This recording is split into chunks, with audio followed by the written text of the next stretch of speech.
Lihat aja hasil uji kecepatan ini. Jauh di bawah rata-rata. Sementara itu, biaya langganan terus naik tanpa kendali. Jujur aja, berapa tagihan internet yang harus kalian bayar setiap bulan? 300.000, 400.000? Atau bahkan setengah juta cuman buat kecepatan yang kadang, ya Senin Kamis, selama bertahun-tahun kita kayak udah pasrah. Mau pasang wifi rumah mahal, mau pakai kuota HP, boncos. Belum lagi drama FUP yang bikin kecepatan turun drastis pas lagi seru-serunya streaming. Tapi gimana kalau saya bilang aturan mainnya baru aja berubah? Baru-baru ini muncul sebuah layanan internet resmi, ingat ya, resmi bukan RT RW. Net ilegal, yang berani membandrol harga cuma Rp100.000 per bulan flat.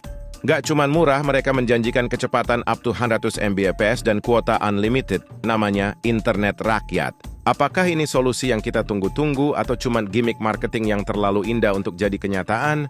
Dan yang paling penting, apa tumbal di balik harganya yang semurah ini? Simak sampai habis, karena di video kali ini, The Top List ID akan membedah tuntas teknologi, kelebihan, dan jebakan yang harus kalian tahu sebelum daftar. Let's check it out!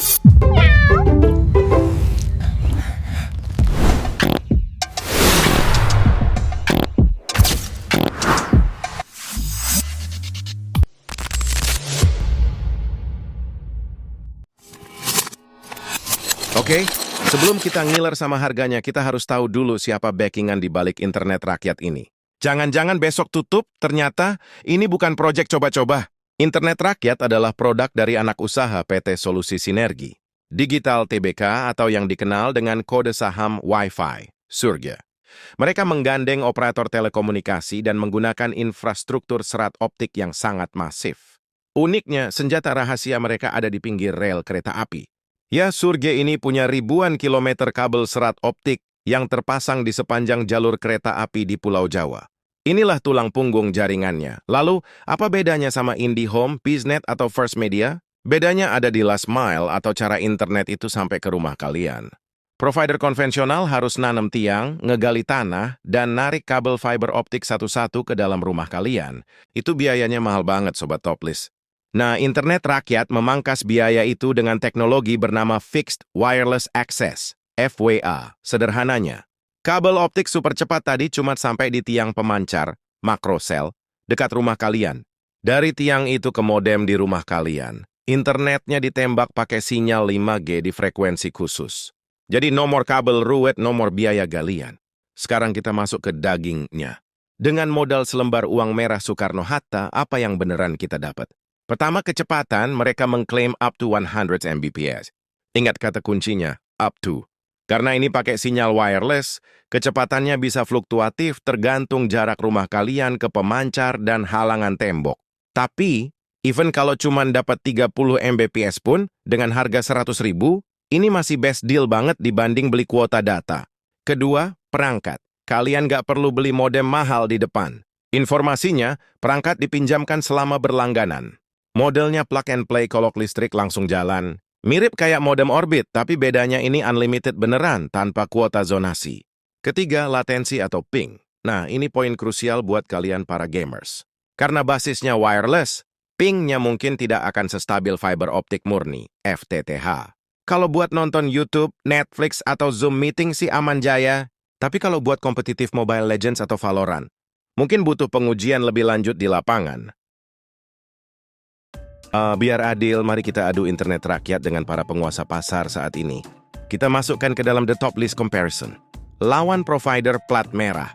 Provider plat merah rata-rata start di 280-300.000 untuk 30 Mbps plus FAP. Internet rakyat 100.000, up to 100 Mbps tanpa view. Di atas kertas, internet rakyat menang telak di harga. Lawan provider swasta premium, si ungu si biru. Provider swasta biasanya lebih stabil dan cepat, tapi harganya seringkali di atas 350.000. Mereka menang di stabilitas, tapi kalah jauh di efisiensi biaya buat kaum mendang-mending. Lawan Starlink, Elon Musk bawa Starlink ke Indonesia dengan speed dewa, tapi harganya 750.000 per bulan plus alat 8 jutaan. Itu beda pasar, guys. Internet rakyat ini untuk kita-kita yang cari solusi hemat, bukan solusi sultan di tengah hutan. Lawan RT RW net, nah ini pembunuh sebenarnya. Banyak RT RW net ilegal matok harga 150-200.000 dengan kualitas seadanya. Hadirnya internet rakyat yang resmi dan murah bisa jadi lonceng kematian buat bisnis Wi-Fi ilegal. Kesimpulannya, di harga 100.000, internet rakyat literally nggak punya lawan sepadan saat ini. Dia main di Blue Ocean, pasar yang selama ini diabaikan oleh raksasa internet.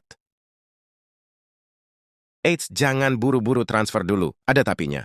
Di dunia ini nggak ada yang sempurna, apalagi yang murah. Kelemahan terbesar internet rakyat saat ini adalah coverage area. Karena mereka pakai teknologi FWA dan infrastruktur rel kereta, jangkauannya saat ini masih sangat fokus di Pulau Jawa dan spesifik di daerah-daerah yang dekat dengan node atau titik pemancar mereka. Buat kalian yang di pelosok luar Jawa mungkin masih harus gigit jari dulu. Kedua, kestabilan cuaca dan musuh utama internet wireless adalah hujan badai dan halangan fisik. Kalau rumah kalian dikepung gedung tinggi atau ada di lembah, sinyalnya bisa jadi PR besar. Ketiga, sistem antrian. Karena peminatnya membludak, sistemnya saat ini pre-order atau waitlist. Mereka baru akan pasang alat di daerahmu kalau yang daftar di daerah itu sudah mencapai kuota tertentu. Jadi ini permainan crowd power. Jadi apakah internet rakyat layak ditunggu? Jawabannya, sangat layak. Ini adalah inovasi yang dibutuhkan Indonesia. Internet murah adalah hak rakyat, bukan cuma privilege orang kaya.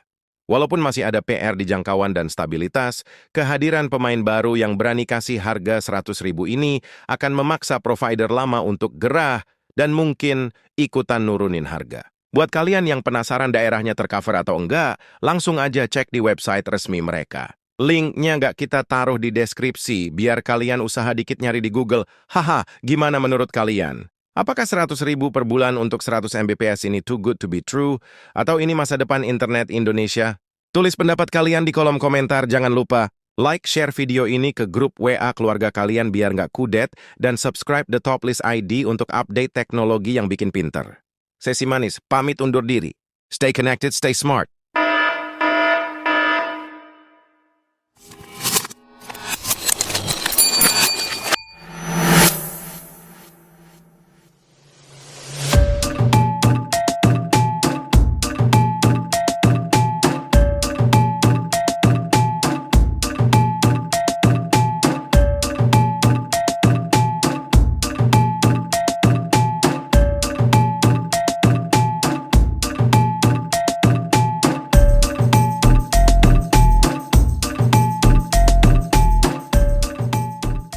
Lihat aja hasil uji kecepatan ini. Jauh di bawah rata-rata. Sementara itu, biaya langganan terus naik tanpa kendali.